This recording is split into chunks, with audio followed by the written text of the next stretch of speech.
Genderuwo. Bagi kalian yang mengikuti kisah-kisah mistis di Indonesia, pastinya sudah tidak asing lagi dengan nama genderuwo. Makhluk yang konon memiliki postur tubuh tinggi besar, berkulit hitam legam dengan rambut tebal yang menutupi badannya ini, ternyata dipercaya keberadaannya oleh masyarakat Hindu dan Buddha pada saat agama Islam belum memasuki Indonesia. Istilah genderuwo sendiri berasal dari bahasa Kawi, yakni Gandarwa. Lalu istilah itu akhirnya lebih dikenal dengan nama genderuwo setelah beradaptasi dengan bahasa Jawa. Namun, hal ini pun masih menjadi perdebatan. Karena kepercayaan masyarakat Hindu, Gandarwa adalah makhluk surga yang memiliki wujud tampan dan cantik. Nah, bagi kalian yang mengetahui, silakan berikan koreksinya ya di kolom komentar. Saking eratnya kaitan antara genderuwo dengan masyarakat Jawa, sampai-sampai ada juga ritual khusus yang bisa digunakan untuk memanggil genderuwo. Lucunya, saat ini orang memanggil genderuwo biasanya untuk meminta nomor togel. Genderuwo sendiri diyakini menyukai sate gagak. Jadi, jika kamu menyembelih burung gagak lalu memanggangnya, besar kemungkinan genderuwo akan datang. Apa kalian berani mencobanya? Bagi kalian yang punya nyali, ya silakan saja. Nah, kembali ke asal-usul genderuwo. Mitosnya genderuwo berakar dari mitos kuno Persia yang mengenal makhluk tersebut dengan nama Gandarewa. Dalam mitos Persia, Gandarewa adalah siluman air yang terus-terusan memakan hal-hal baik yang dipercaya oleh orang Persia, sebelum akhirnya dia dikalahkan oleh seorang pahlawan bernama Keresaspa. Setelah diadaptasi oleh masyarakat Hindu-Buddha, genderuwo akhirnya jadi lebih dikenal sebagai makhluk berkelamin pria yang tinggal di kayangan. Sebagian masyarakat Jawa percaya bahwa genderuwo berasal dari arwah orang yang meninggal secara tidak sempurna, bisa akibat bunuh diri, penguburan yang tidak sempurna, ataupun kecelakaan, sehingga arwah orang tersebut merasa penasaran dan belum mau menerima kematiannya. Sebagian lainnya percaya bahwa genderuwo sebenarnya merupakan bangsa jin. Habitat hunian kegemarannya adalah batu berair, bangunan tua, pohon besar yang teduh, atau sudut-sudut yang lembab, sepi, dan gelap.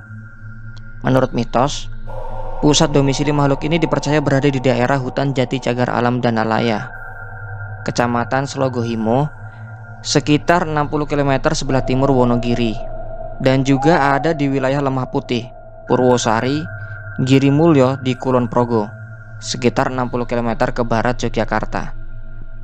Bahkan saat ini, di luar Jawa pun banyak kesaksian orang-orang yang pernah melihat genderuwo. Genderuwo dipercaya dapat berkomunikasi dan melakukan kontak langsung dengan manusia. Berbagai legenda menyebutkan bahwa genderuwo dapat mengubah penampakan dirinya mengikuti wujud fisik seorang manusia dengan tujuan untuk menggoda sesama manusia. Tidak hanya itu, ia pun dipercaya sebagai sosok hantu yang iseng dan cabul karena kegemarannya menggoda manusia, terutama kaum perempuan dan anak-anak. Genderuwo kadang-kadang suka menepuk pantat perempuan, mengelus tubuh perempuan ketika ia sedang tidur, bahkan sampai memindahkan pakaian dalam perempuan ke orang lain. Kadang genderuwo muncul dalam wujud makhluk kecil berbulu yang bisa tumbuh membesar dalam sekejap. Genderuwo juga gemar melempari rumah orang dengan batu kerikil di malam hari. Salah satu kegemaran genderuwo yang paling utama adalah menggoda istri-istri kesepian yang ditinggal suami atau para janda. Bahkan kadang genderuwo bisa sampai melakukan hubungan seksual dengan mereka. Dipercaya bahwa benih dari genderuwo dapat menyebabkan seorang wanita menjadi hamil dan memiliki keturunan dari genderuwo.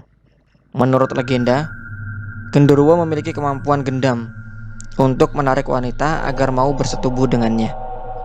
Kemampuan hubungan seks genderuwo juga diyakini amat luar biasa, sehingga wanita-wanita korban pencabulannya seringkali merasakan puas dan nikmat yang luar biasa apabila berhubungan badan dengan genderuwo. Namun biasanya, wanita korban yang disetubuhi oleh genderuwo tidak akan sadar bahwa ia sedang bersetubuh dengan genderuwo, karena pada saat itu genderuwo sedang menyamar sebagai suami atau kekasih korban dalam melakukan hubungan seksual.